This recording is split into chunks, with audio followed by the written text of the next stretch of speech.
This was supposed to be a video about making basket weave chopping boards, but it's not. Instead, it's a video about using up all these offcuts. So as I've mentioned before, I can't bring myself to throw anything away, and I always get to the point where I start falling over it, or it starts falling on me when I try and get timber out the shelves. And this was one of those situations. So I grabbed everything off the shelf, chucked it all on the bench, sorted it into lengths so that I could run it all through the planer, get it flat, parallel on both sides, and then stand and stare at it for a quarter of an hour whilst trying to get inspiration. And somehow this image of surfboard shapes came to mind.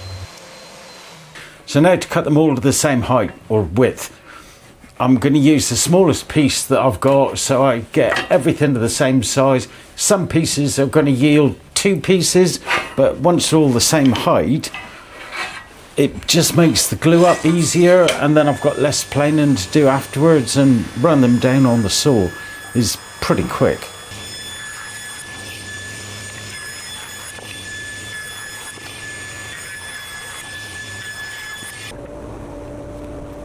So in order to keep the shape, I've got to keep the relationship between the length and the width, which means a length of around 300 is going to be a width of around 130, near as damn it. I can give myself a little bit of leeway, but not very much. So what I'm after doing is wasting as little as possible, obviously, and using all the different widths so that I can get to as close to that without having to trim waste off of the sides.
So for the shape of these little boards, I've downloaded this image from Google of a surfboard, and now I'm going to attempt to cut it out so I can draw around it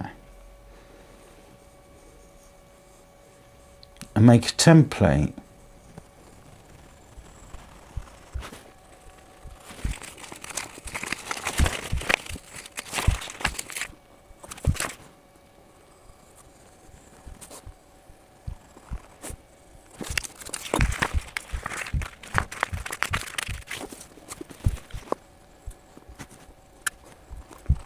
Doesn't have to be too exacting at this stage, because I've got to draw around it yet and then cut it out and sand it. So I'm really after a guide, close-ish as pos. That'll get sanded out.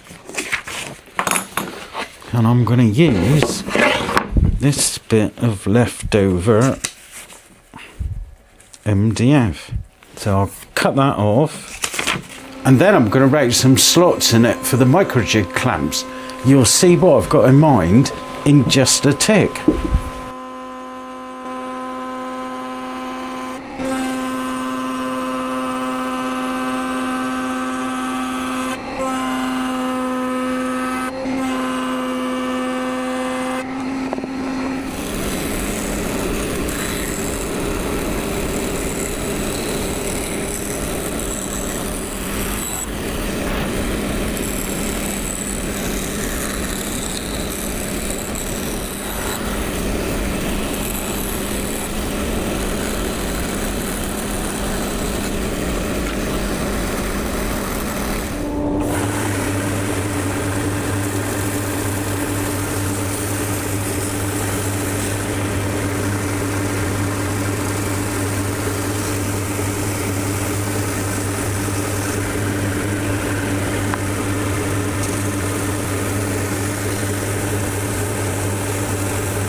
So with the template finished, I'm going to draw around it so I can rough cut it out on the bandsaw. And I'm going to use this pencil because the lead is an awful lot smaller than the body, which means as I draw around it, you'll see, look, I get that offset. So I can follow that pencil line with the bandsaw blade, knowing that I've got plenty of room to finish it up on the router table, which I think is kind of genius. Or another way to put it is I'm allowing for my lack of control while using the bandsaw. Take it either way you like.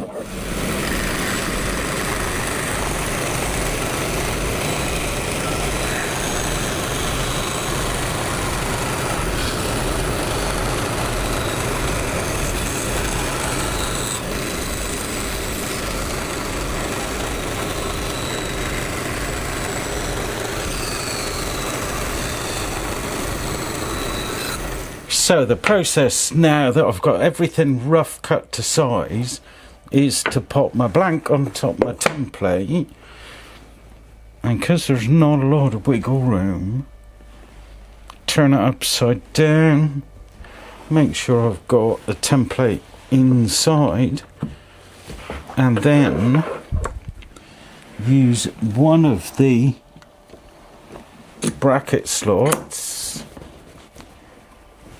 on one side to clamp it down to the template. And this is the bit I think is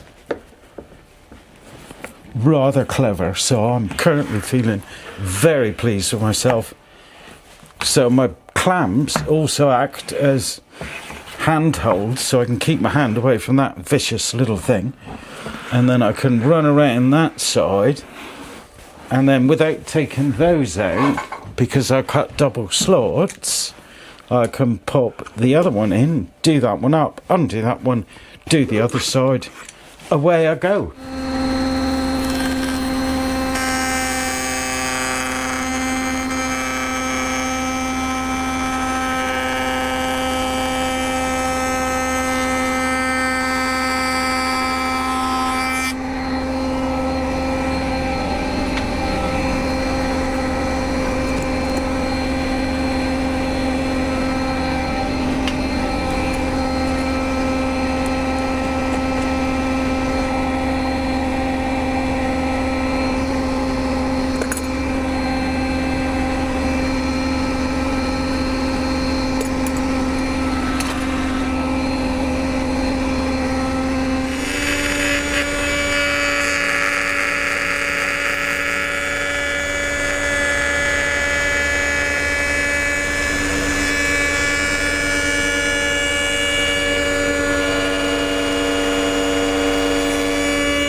If you were paying attention to that last clip, then you probably noticed that the router plate changed from a black one to a gold one. The black one being the Jessam, complete with this beast of a router, PowerTech SR router motor, that I think the bearings have just died on. It started making the most horrendous noise. So that's going to have to go back to, hopefully, Woodworkers Workshop. Hopefully I haven't got to send it to Canada, which is where I believe Jessam come from. So I've gone back to my old faithful Hitachi M12 router, the one that the collet came out of, that I managed to fix myself. And it's just powered through all of these without any issues whatsoever. Well done, Hitachi. Not so impressed, Jessam.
Then the lightest of touches with a bit of 240.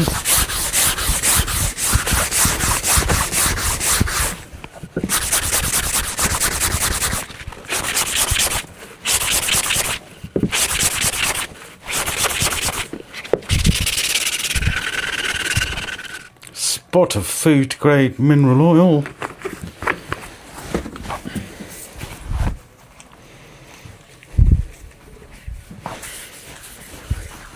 And the colours pop. Look at that. Padook. You can always rely on Padook.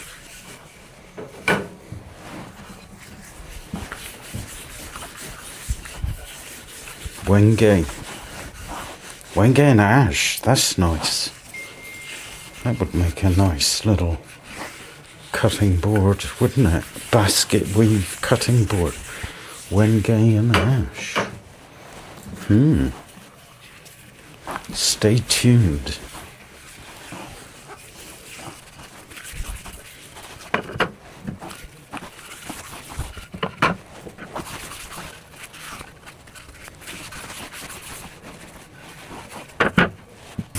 And the final step, of course, a bit of oil and beeswax.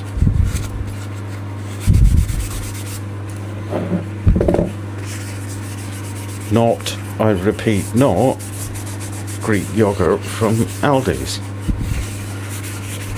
Although they're great tubs. And this, as I'm sure you're aware, seals the board and gives it that lovely sheen.